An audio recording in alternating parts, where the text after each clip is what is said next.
6% 싸게 산다. 개 이득머니 경기지역 카페. 쓰기만 해도 경제 살리는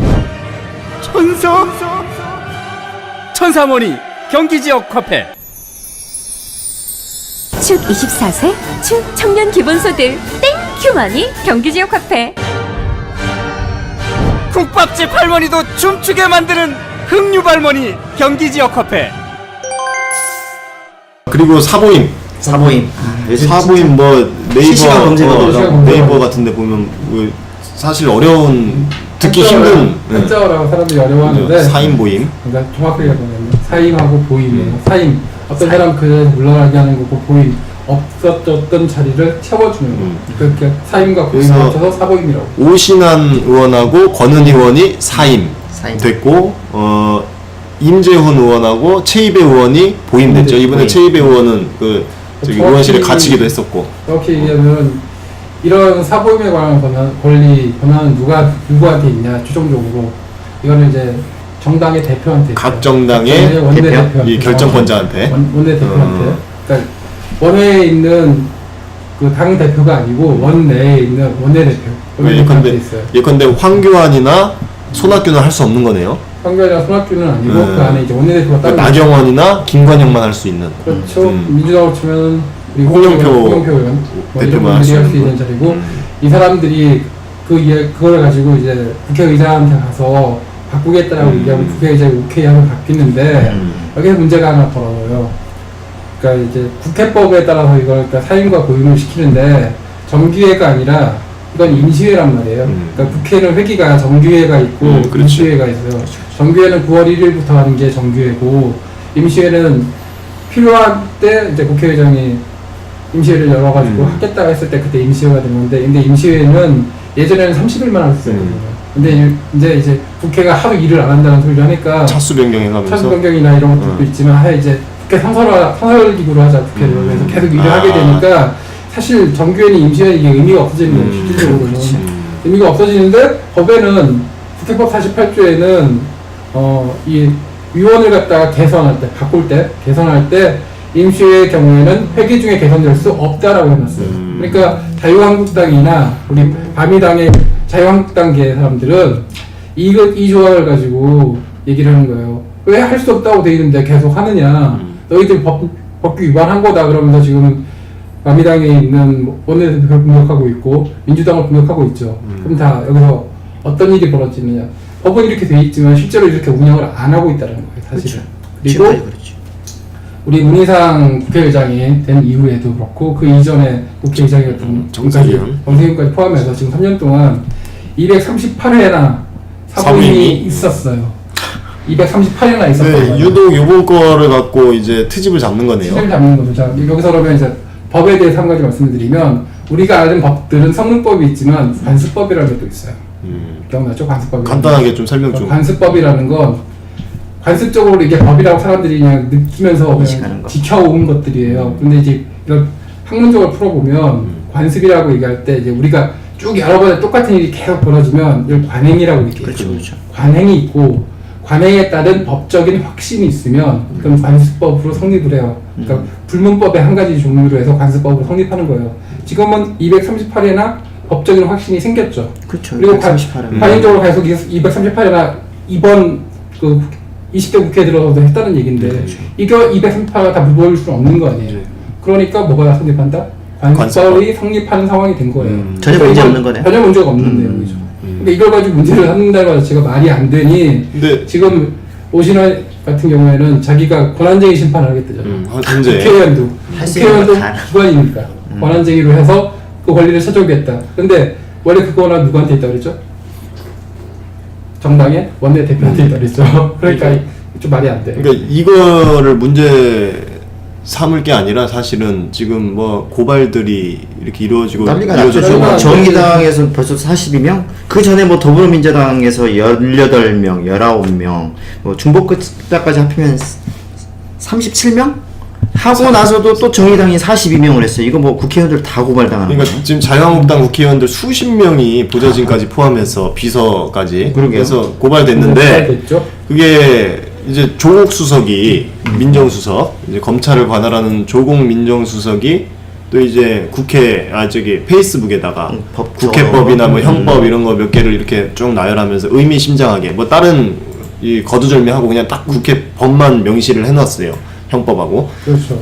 그래서 그게 이제 일각에서는 야 이거 뭐 검찰 관할하는 민정수석이 이거 뭐 수사 가이드라인 지시하는 거냐 뭐 이런 비판도 있긴 한데 어찌 됐든 간에 이 지금 자유한국당 의원들이 수십여 명이 고발을 당했는데 이게 이제 어떻게 될까요? 그러니까 일단 처벌 대상인가요? 일단 첫 번째로 법적으로만 따지면 딱 처벌 봤을 때. 대상이 돼요. 어. 일단 조국 수석이 얘기한 게 국회법 165조에 대해서 국회 회의 방해 금지 조항을 위반했다고 얘기했고 165조, 166조 두 가지 같은 내용이에요.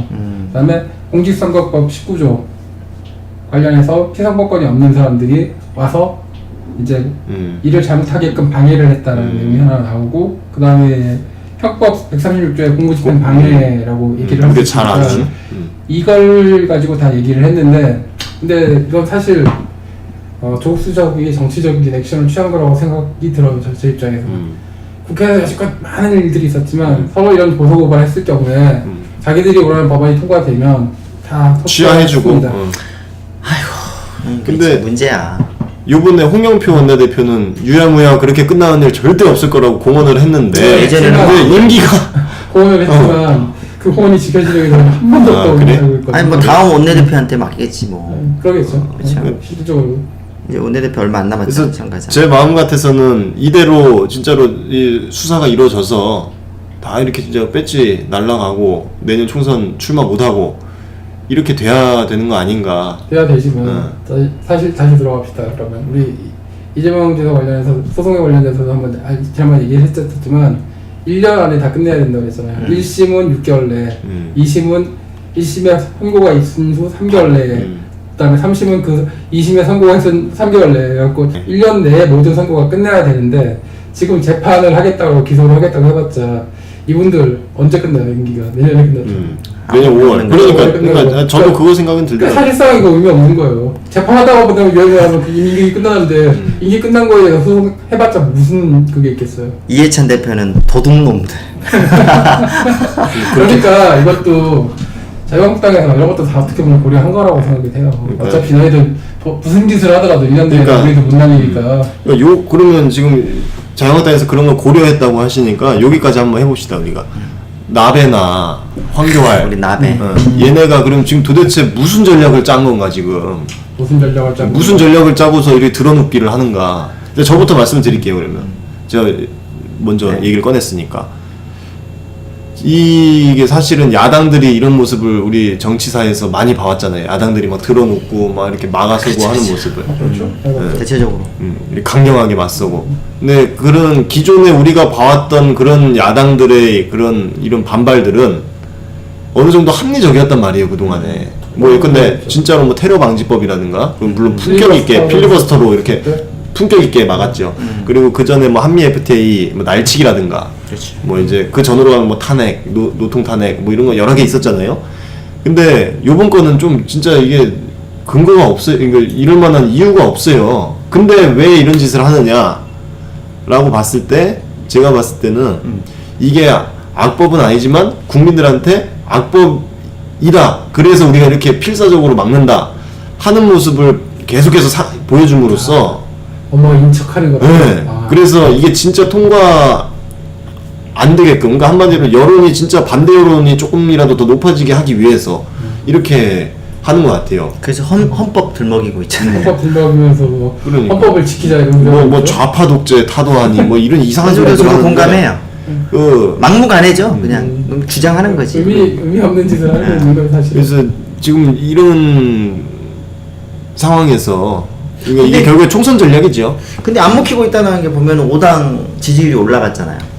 먹힌 거죠. 먹힌 거예요? 서로 먹힌 거지. 서로 올라간 거니까. 자기 특히 찾아가지고 자기 서로 자기 결집을 자기 시켰으니까. 이거는. 서로 근데 이제 결집을 어쨌든 자유한국당 빼고는 나머지 4당은 같이 올라가도 우리가 같이 평균적으로는 더 많이 올라가는 거예요. 그렇죠. 그렇게 되면 제 입장에서 봤을 때는 어차피 제일 중요한 거는 뭐 공수처 이거 아닌 것 같고 선거구예요 다. 선거구?